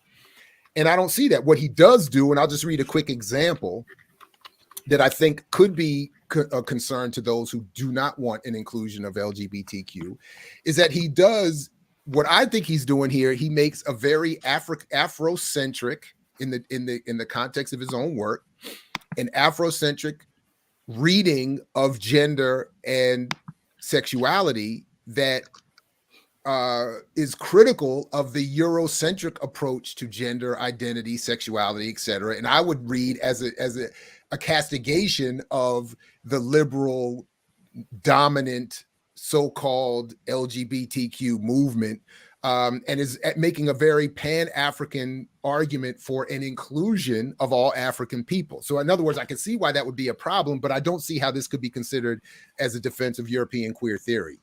So he says here, just one example, in terms of gender, Chandler in 1999 explains that his use of, quote, feminine and masculine does not correspond one-to-one with the terms woman and man, since by the law of polarity, feminine and masculine are simply two shades of gender.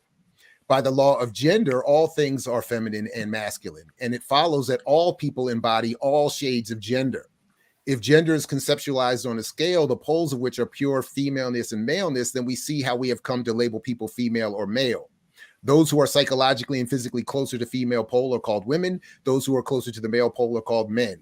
Though many of us choose to view this scale as fixed or steadfast, our present social, cultural, as well as psychological circumstances dictate a broader reality, informing us of the potentiality of more than two types of sexes. They go on, do Asante and Dove. I'm not going to. My point is that what I think I understand of what they're doing in this book, and this is not a focus of the book, it is they are saying if we return to Afrocentric understandings of race, gender, and the world itself, we would find more solutions to the problems facing African people than we're getting from categories that are imposed on us by a Eurocentric lens. So it is, I think, similar to what I was trying to argue the other day with the brother, that one of the problems I have is that we are responding to this argument over LGBTQ on the basis of a Eurocentric definition of those terms and a liberal conservative politics, narrowing the discussion or the potentiality of those discussions. And that is, in other words, we're having a fight on a Eurocentric basis that should be avoided, whereas the brother was telling me I was succumbing, as have Asante and Dove, to a Eurocentric position on gender and sexuality. So anyway, I think that this is just a complete misreading, and were he not to have gone in the direction he's gone, I think we could have a wonderful discussion about it. I do think there's value and potential there, and I do hope Molefi, Asante, and Dr. Dove accept my invitation to come on and talk about their work, absent the context of that nonsensical argument that I ended up. I'm being one-sided, taken to task for elsewhere. So anyway, that's the fastest way I could summarize it, and what I think is happening, and has happened. So apparently, there's an offer for a debate. I saw the brother. No. On their side, I'm saying. Oh, offer to me? Yeah.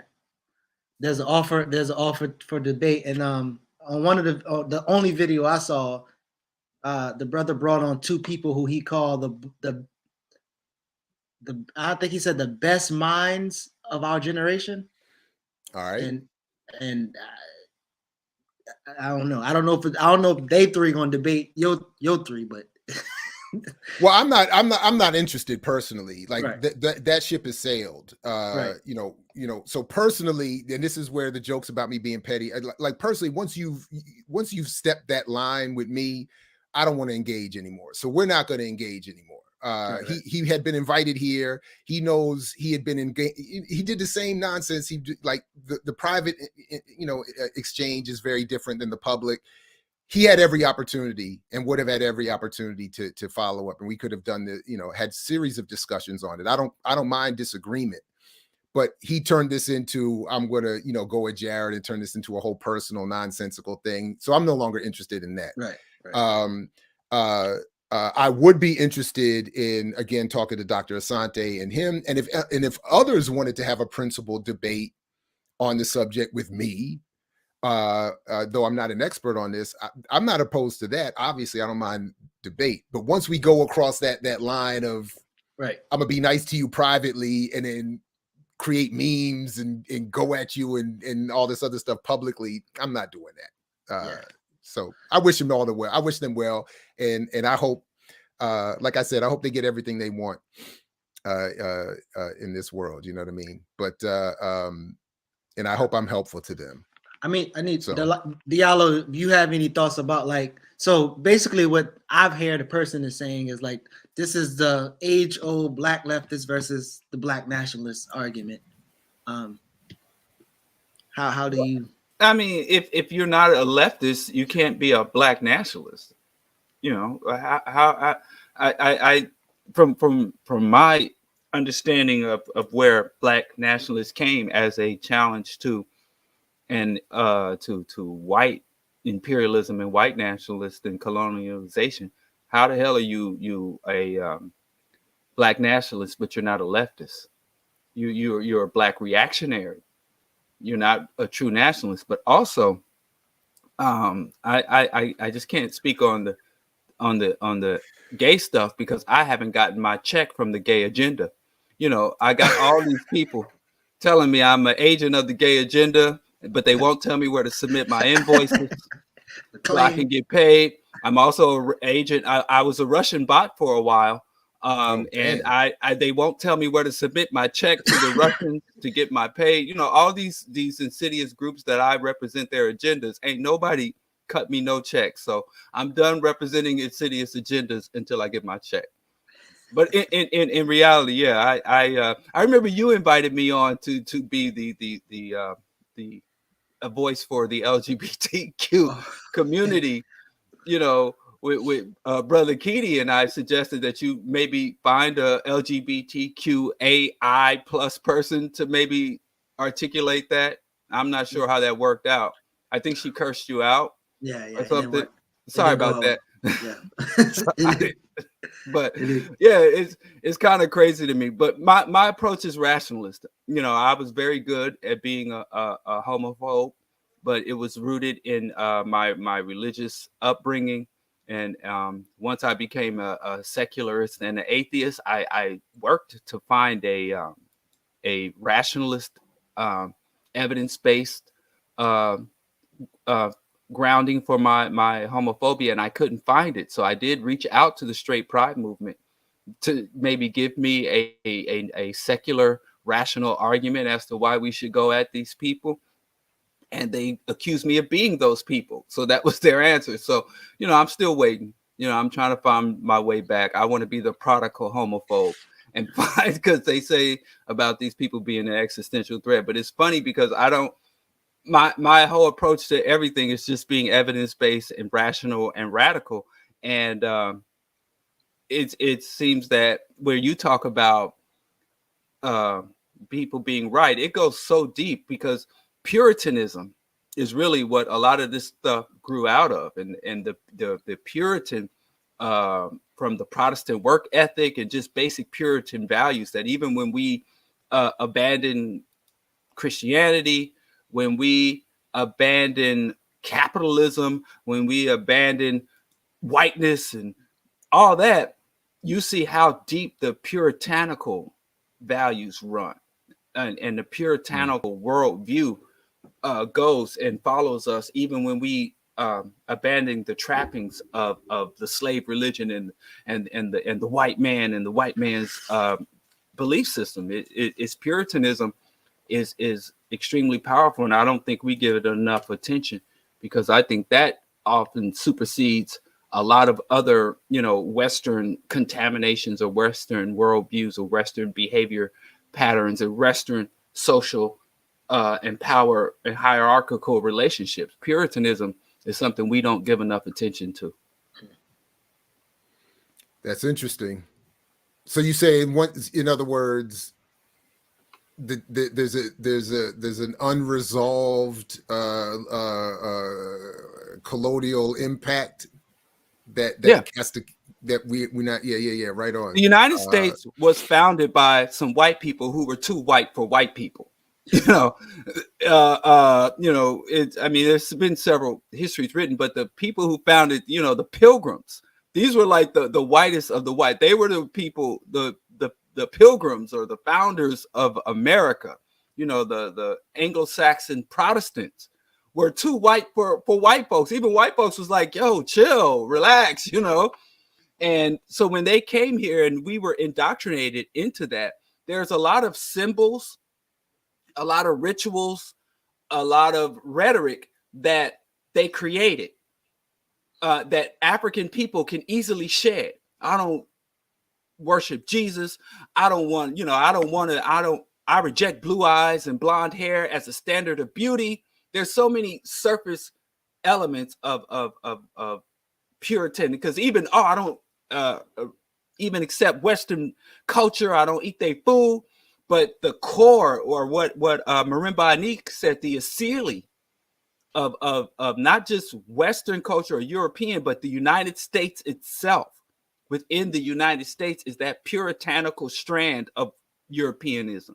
That even if you observe white media outside the United States, like Australian, Canadian, Western Europe, they even look at the United States like, God damn, you're embarrassed. Even I'm embarrassed. Y'all embarrassing us. Like, these white folks in this country are too white for white folks. So we have been generations, we ADOS and foundational Black Americans have been steeped in this and stewing in this petric septic tank of an ideology, a worldview, a culture for so long that it's just second nature. And even when I became conscious, when I read the Afrocentric idea, when I was in middle school, 30 years ago, when I took me a long time. I became Afrocentric when I was 14, but it took me till I was like 28 to 27 to really be like, man, and I used to have a good friend, a Kikuyu friend from Kenya. He used to be like, you're American. You're so damn American. I hate American more than you do. What are you talking about? Oh, you're so American. And I kind of realized like that puritanical asili, we haven't given it enough dissection and done enough work to really purge it. That's why a lot of times when we wake up, we just start acting like white people draped, or just take Western culture and drape it in kente cloth and be like, oh, now we're free, at least mentally. It's not going to work. But I'd have still been petty enough to respond. But brother, you more British than you want to admit too now over there with your Kikuyu self now. He was here. Like you ain't. Well, actually, either way, I'm like, but he was not British. If I'm American, it's like right, yeah. I mean, that's what I would say, but I didn't really get what he was saying, and a lot of African people of the African diaspora are from the continent that engage with Black Americans. They don't really have the language to really describe what it's about. But, you find a lot of people that come to the United States like, this place is weird. The United States is weird. A bunch of weirdos. There was one mockumentary called The Confederate States of America. Mm-hmm. And it basically talked about what America would look like without African culture, without our jazz and our rhythm. What what kind of nation would white people had invented if the other oppressed populations and demographics and races in this country weren't able to at least put some seasoning on this casserole of a country. It's really, the Puritans, like I said, this country was founded by white folks who were too white for white folks, who were too bloodthirsty for the British crown. It's something we really need to start to examine and work. It's a big part of the whole menticide thing. But yeah, Puritanism is crazy. And when I see it rise up, I try to acknowledge and challenge it. But, a lot of Afrocentric people got puritanical cultural asili and value systems. Damn. And they already read Urugu too, and they still dealing with it? Yeah, I know a lot of, Stress. At least, yeah. I mean, they some Black people, I know a brother who read Urugu. He was a member of the Nation of Islam.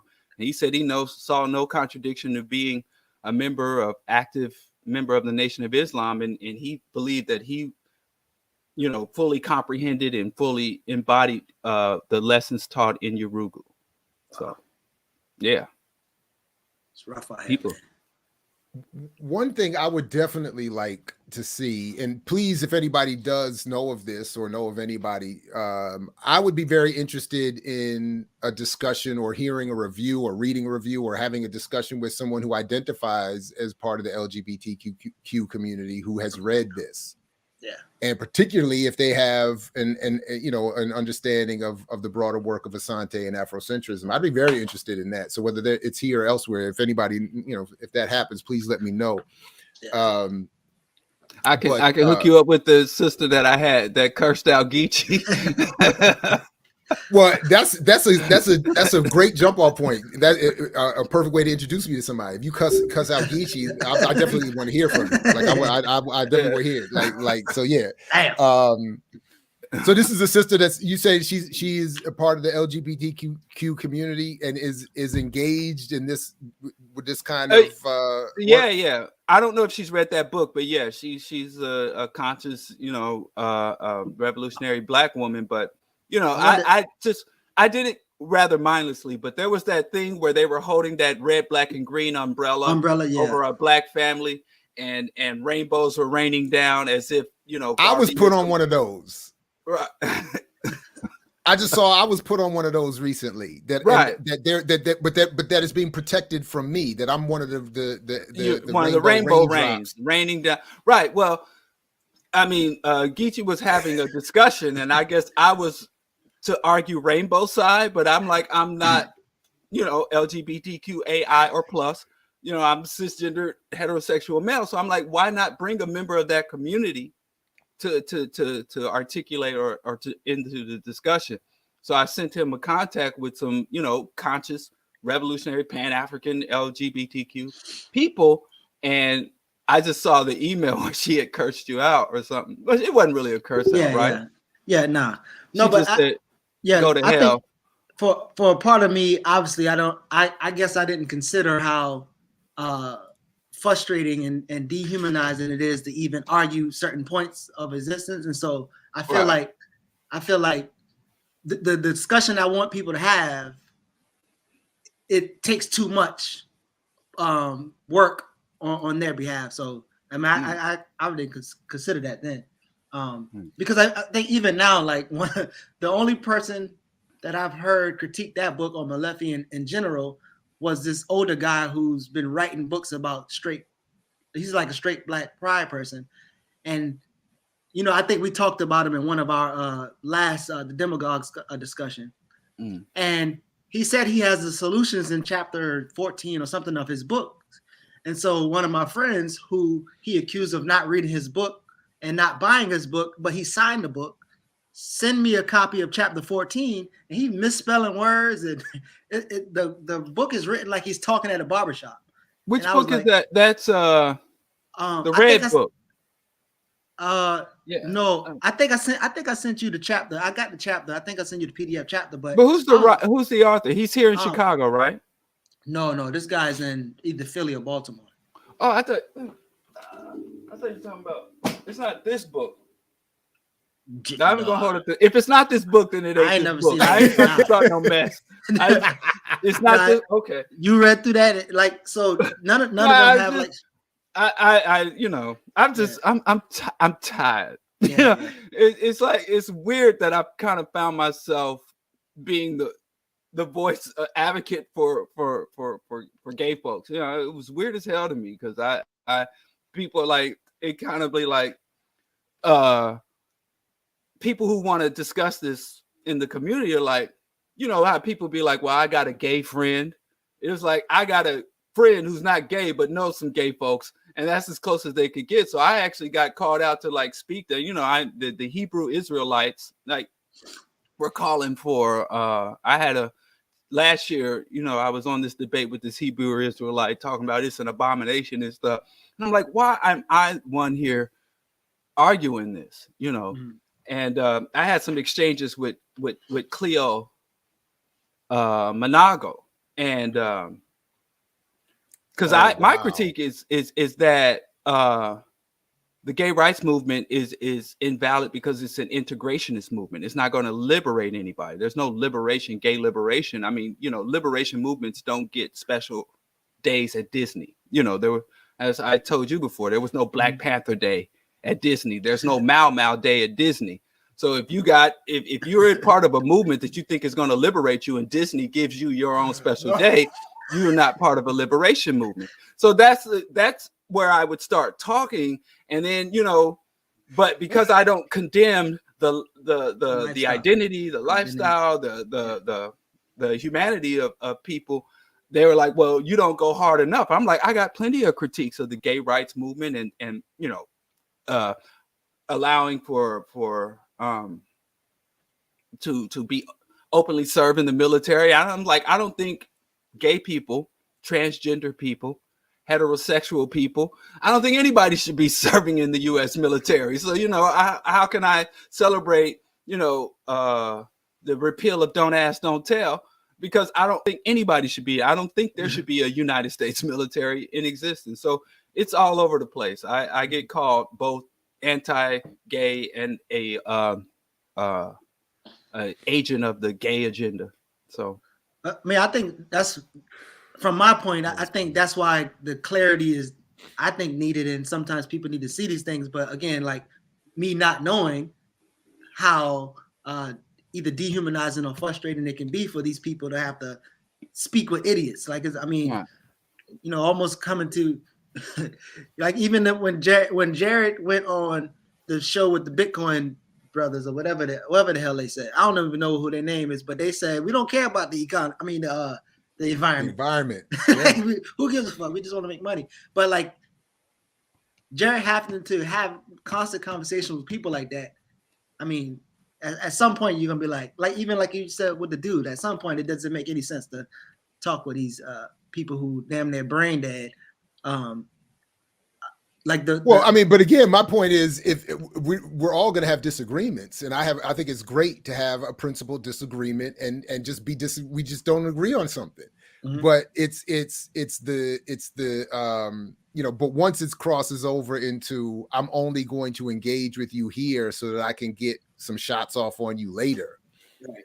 I'm like you know, I want to win. I want the big collective victory. So if I don't want the, you know, I don't want to say that our team lost, but I got more rebounds than you. You know what I'm saying? Like that doesn't make me feel any better. So, you know, but yeah. But that's funny, and I see why Diallo, you put it better and funnier than I do. But that's I feel like we're on the exact same page, and why I see why we're being similarly cast as we are, because my simple point to the brother was, I just think all African, like as I envision the gates opening to the African revolution, I'm just like, well, all African people should be there. Yeah. Once we're in there, we can have whatever disagreements we need to have then. But so, and that was it. That was all it took. And now I'm a rainbow drop on an umbrella. I was like, damn. Yeah. And it's funny because they talk about protecting the Black family, and it's all about protecting the Black family and core. The family is the foundation of a nation. All that rhetoric, and the prominent leaders are being exposed to engage in domestic violence, and all that. And they don't. I have yet to see one of them speak out in defense of the family and all that. They're defending the abuser. So yeah. Because I mean, Diallo, that straight man procreated and therefore has already done his service to the nation. So once he mistreats the women or the children, that's irrelevant, because he has already successfully done what the homosexual community cannot do in terms of reproduction.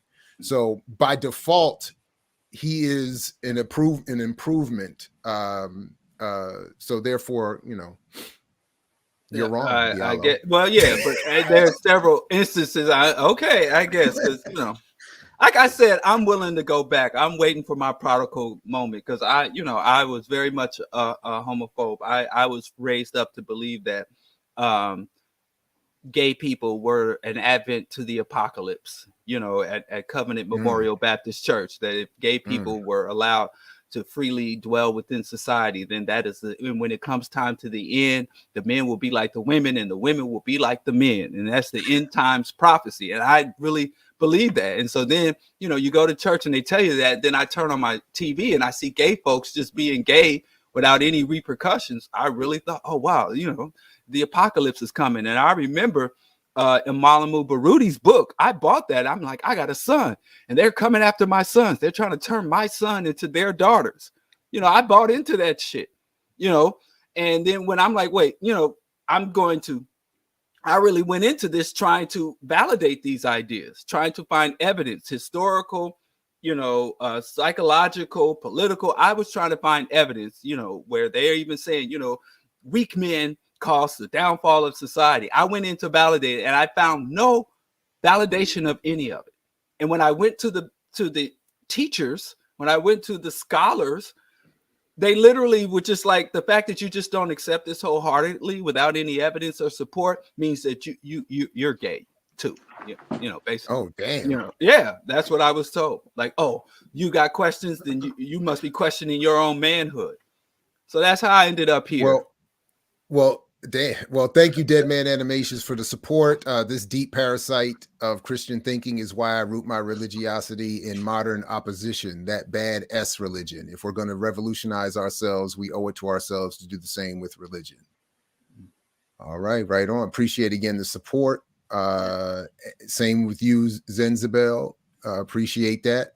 Definitely appreciate the support. By the way, whenever you super chat a show on BPM, it goes to the collective. So feel free if you don't want to personally support it because I'm hosting, know that it goes to the rest of the platform as well. Yeah. Dr. Linwood Tahid, I didn't know he had a show. I'm just now hearing about that. Well, he doesn't have a show per se, at least yet, but he's a regular guest with Jackie Lukman on her show. And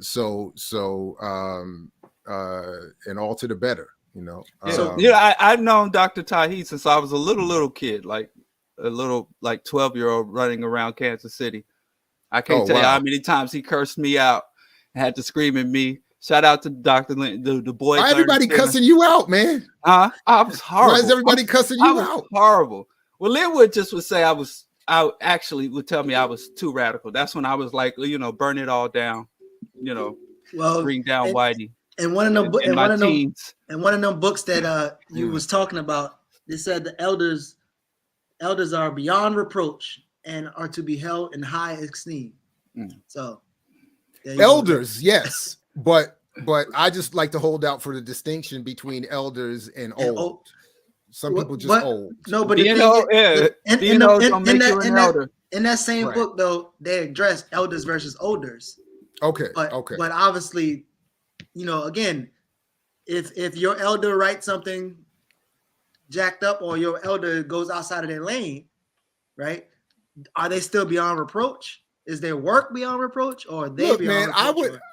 I could only hope to aspire to get to the level at one point where decades after my passing, people find work that I've produced worthy of their intense study and even critique. So that to me is an honor. I would hope for anyway. Just real quick before I know we're about to get out of here for the morning. There were a couple of responses I highlighted just in passing. I'm sure Dr. Khalid read Urugu and saw no contradiction in Mother Marimba works and being a member of the NOI. My initial petty joke was, but he might have found a contradiction between himself being in the NOI. Yeah, he left the NOI and he said, I want y'all to tell Minister Farrakhan and the Nation of Islam to leave me alone. What? And I wouldn't say Urugu's the reason he left the NOI, but he did eventually leave the NOI and denounce the NOI, but he didn't denounce Urugu. So anyway, he might not have found that contradiction, but he found another one apparently. Sounds the same elsewhere. From Marxist-Leninist critiques of Marimbani's Urugu, check out Stephen Ferguson's Nothing Left of Blackness. I have not seen this, but when I read Ferguson's critique of Afrocentricity, of Afro-pessimism, I would only hope that he did better in addressing the actual arguments of Ani's work than he did with Wilderson's, because I think he did not an adequate job, as I think many Afro-pessimist critiques, unfortunately, in addressing the actual argument being made and their own position vis-a-vis that argument, which is, I get it, materialists don't like race first as much as they like a materialist analysis, but just say that and stop acting like Frank is doing something. And people, by the way, a couple of people have been posting on my comments that Frank is sponsored by the state because he's taken, I think, some grants and whatever. Mm-hmm. And to which I would just say, with all due respect, be careful. Be careful when you look at your favorite professor, where them grant monies come from. There's a lot of contradictions in these spaces and a lot of contradictions in the academic world, individually and institutionally, with grant makers. So you can't just automatically be like, because they took a such and such grant, that they are working for the state. any differently than anyway. I'll just leave it at that. So that's that. Or if his argument works for the state, lay it out. What in Afro-pessimism supports the CIA? Anyway, that's it. I just want more honest criticism. We don't all have to agree. We don't all, we're not all on the same page. But look, fellas, I've thoroughly enjoyed this, and I'm going to say publicly what I'm going to say to you. Hopefully, if you can stick around privately in just a minute, I want us to build off of this. Like, this was great. I think we should be doing more of this. So, if the two of you can hang around, please do. Any last words before we get out of here? Again, shout out to all the remixers and all the folks in the chat. Please have a good and safe weekend, and click all the whatevers, because there's a lot coming up on the platform. But Brother Diallo, it's been a pleasure. Geechee, the same. And either one of you want any last comments or before we get out of here? I appreciate the opportunity. So yeah, get me up so early. Yeah, absolutely. Yeah, I appreciate the opportunity to can now be hated with y'all too now. So welcome. Damn. Welcome. So well, as I used to play in the clip, but now that I got my own cup, put it in the comments. And see you next time right here on I Mix What I Like at Black Power Media. Peace, everybody. I mix what I like, what I like, what I like, what I like.